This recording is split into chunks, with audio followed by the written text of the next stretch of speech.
afternoon, Philadelphia Eagles fans, and good afternoon, NFL fans, to week 3 of the 2019 football season. With this week, our Eagles come back home, lick our wounds a little bit, and play the Detroit Lions here in the lake on Sunday. Now, our Eagles right now are 1-1, and I'm going to say this just from the jump. Injuries are a part of the game. From an Eagles fan, people might have been hearing all sorts of excuses and why we didn't win against Atlanta. Injuries are part of the game. We are missing Alshon Jeffrey, Deshaun Jackson, Dallas Goedert. There's a 53-man roster for a reason. Sometimes you need everybody on that stinking roster to produce when called on to get a win. Last week, we're not able to do it. Yeah, it looked like we had a lot of opportunities to do so, and we did. But flat out, the 53-man team from the Atlanta Falcons beat the 53-man team for our Philadelphia Eagles. Straight up. And once again, it comes down to the last drive. It seems like whoever has the ball at the end loses. Last 2 times, we beat Atlanta, and it came down to like 4th and whatever. Julio Jones in the corner didn't make it. Well, it's their turn to return the favor to us. And this time, Zach Ertz was not far enough catching the ball, hopefully extending our drive into first down territory inside the red zone. We're off by maybe half a yard, which that's our issue. You should run routes past the first down marker, then catch the ball. A couple other little issues. I mean, yeah, there'd still be issues if we would have won. My biggest issue is probably Carson Wentz. Yeah, it could be Nelson Agholor, because I am not a Nelson Agholor hater. I actually like Nelson Agholor, but when you miss the catch that he could have had to put us in the lead at the end of the game, it makes it really hard for people to keep pulling for the guy. I still do. But man, Nelson, you gotta catch those balls, because that's what top wide receivers do, and I think you have the talent for it. I've always pulled for you, but you gotta catch those balls. That's what keeps us in the front and puts the pressure on Atlanta. You still caught the pass later and extended our drive, so it's hit or miss. I do have issues with Carson Wentz, but I'll go to that in a second, because yes, missing Alshon Jeffrey, Deshaun Jackson, Dallas Goedert, we had to call Zach Ertz, which is a normal, but exclusively because we only kept 2 tight ends on our 53-man roster, right? Which means now Dallas Goedert goes down, we only have 1 real tight end playing, and then with all those other wide receivers gone, we're left with Mac Hollins, that hasn't played for a while, and Arcega-Whiteside, which is a rookie. Hey, no excuses whatsoever. No excuses. Injuries are part of the game, and when you're on this roster, you have to be ready. Because anything can happen, anybody can get on. That happened with Nick Foles a couple years ago, and he was ready. Took us all the way. Now, we have to get back in this mentality in 2019. We can't live on the past like it's convenient to do, because we still wear our Super Bowl 52 stuff and still talk about it all the time, like I do. I feel like Al Bundy sometimes with Polk High University. Remember, I scored 4 touchdowns. I don't want to be 10, 20, 30 years from now just still talking about Super Bowl 52 and we haven't won another. Which then goes into my biggest concern is Carson Wentz. It seems pretty obvious that we're going to be passing the ball a lot. Yes, I looked at the numbers and I saw that we ran the ball like 18 times, Sanders 10 times, and Howard 8. I get it, but it seems a little too obvious that we're passing the ball a lot. We're audibling out of running the ball respectfully, like making sure that the defense respects the run, not just knows, oh, we're just going to run it into the line and get 1 or 2 yards. We got to really stick with the run. And Carson, I kind of look at it this way. Casinos make their money off of the odds, percentages, right? If you always bet crazy and you think that's what's going to help you win in the long run, in a casino, you're going to end up losing, and maybe even your house. Won't be able to pay for presents for your kid's birthday. A lot of times when you extend plays certain ways, or you chuck balls up, when it turns out like it did right before your knee hit the ground, or when you're like in that pile of people and you chucked it up deep and Nelson Agholor, when it turns out like that, it seems like you're a genius. But then if you look at the percentages, if you do that all the time, it's not good.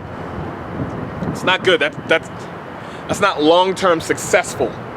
Okay, and what we're looking for you specifically, because I also don't want to continue talking about Nick Foles. I am going to do it right now. Oh well, but I want to move on and talk about your legacy that you're going to leave here in Philadelphia. So you have to have habits, tactics that are long-term successful, because I want you to surpass, yeah, it sounds crazy, but I want you to surpass Brady's Super Bowl rings. I want you to run out of fingers, and I want you to start putting Super Bowl rings on your toes. That's what I want, right? So that being said, you got to stay in the pocket. You do. Even when you roll out, it's something I said that we were going to do to Matt Ryan, and we started blitzing him and started becoming true. But when you roll out, it becomes less predictable for our offensive line to block for you. And then sometimes you're going to run right into a sack, which would happen. Lane Johnson had Beasley go way around him, and that's perfect, exactly what you want. So he's going to over-pursue and run behind you, and you can sit in the pocket all day. No, instead, you rolled out to, I believe, your left, and was looking for somebody, you ran right into a sack. It's not what we need. We need you to stay inside the pocket, which also means, part of having that running game, and trust your wide receivers, trusting your running game, trusting your tight ends, trusting the people on the field, not audibling out every time, not killing all the time. Because Doug Peterson, kind of understand where you're at. You kind of can't pull back the reins and say, oh, you fully trust whoever's quarterback, Nick Foles or Carson Wentz, and give them everything, and then go, it's kind of not working out. Let me be more like Chip Kelly, more controlling, and like, no. Doug Peterson trusts Carson Wentz. And I want it to stay that way. I do. Carson, it's going to take time to mature, and I hope it happens in this season. So now we invite in the Detroit Lions. Got a lot just even talking about ourselves. And we're going into this, once again, with a lot of injuries. Now we even have like Tim Jernigan's on there, because Malik Jackson went down. He was going to be the guy next to Fletcher Cox to allow for him not to get double and triple teamed. Well, he went down, and then it was like, okay, let's go back and relive 2 years ago with Tim Jernigan. Now he went down. So now who? I refer back to Super Bowl 52 for a reason. That whole season, if you go back and even look at the videos that I had, it was all about next man up. Same thing with our wide receivers, next man up. Now we're in the same position. Now, do we got to get that guy Hall that was killing it during preseason? Yeah, I think so. And our corners, they've been kind of getting burned a little bit this year. But I do believe in Rasul Douglas. I do like Maddox. There's rumors Jalen Mills wants to get traded. And then people are talking about, oh, Ramsey, should we bring him in? No, not at all. If we do him, I'm going to crap on his parade. No, if you're part of Philly family, then I'm going to welcome you. But do you think that I think we need to bring him in? No, not at all. I think we got to work with what we got. That we've been working hard through training camp and through the preseason to get to a place where we're knowledgeable enough about what the coaches want and what makes us effective as a team, and then go out and implement it. Week in and week out. Hey, Arcega-Whiteside and Nelson Aguilar. I mean, you guys were behind Alshon Jeffrey and Deshaun Jackson until they got hurt. You might have been saying, oh, I can do this. Well, now it's your time to shine. Okay? Offensive line has been relatively healthy, so it's not that issue as well. Go Birds. I like that. But then you got Detroit that's coming in that's not so scary, but they haven't lost yet this year. They just beat the Chargers, and they tied, yes, McNabb, yes, ties are possible, but they just tied also against Arizona, which looks like a streaky team. So they don't have a loss yet. And last 2 times we played Detroit with Matt Stafford, one of them they beat us just barely, like 24-23, and the other one they absolutely lit us up. I think that was in 2015. Before that, it was the snow game. I like that game. It was 2013. I remember that. That was ridiculous with Shady and D-Jack. But our record against Matt Stafford is actually not good. So no matter if we think he's dangerous or not, or this is like we can exploit the middle of the field and stuff, we got our own issues. And also they got this guy Kenny, who's turning into a deep threat. It's kind of been our issue this year. There's been a couple passes by Case Keenum and then by Matt Ryan that if it would have been thrown like a yard difference, those games probably would have been blowout losses or like not really good. So we've been having issues guarding the deep ball. So we got Jones and I think it's Galloway, Kenny. They're going to be going deep. Our safeties have to stay back, also to help out our corners. And then we got to step up. There's no other way of saying it. It's not going to be an easy win. Now, we do have a better record when we play here in the link, especially with the stinking promise game. Remember that Lomas Brown? Yeah. And get beat by Rodney Pete.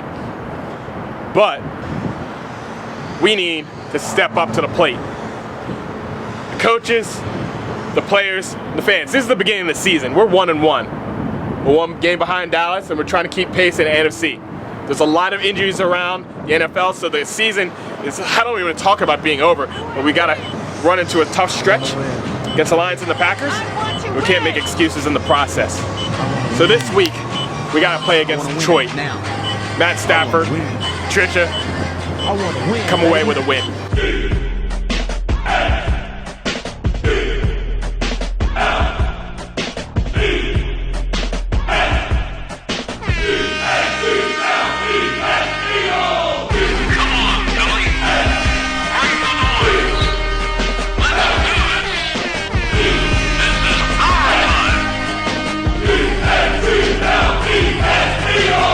So this week we go up against Detroit Lions, right?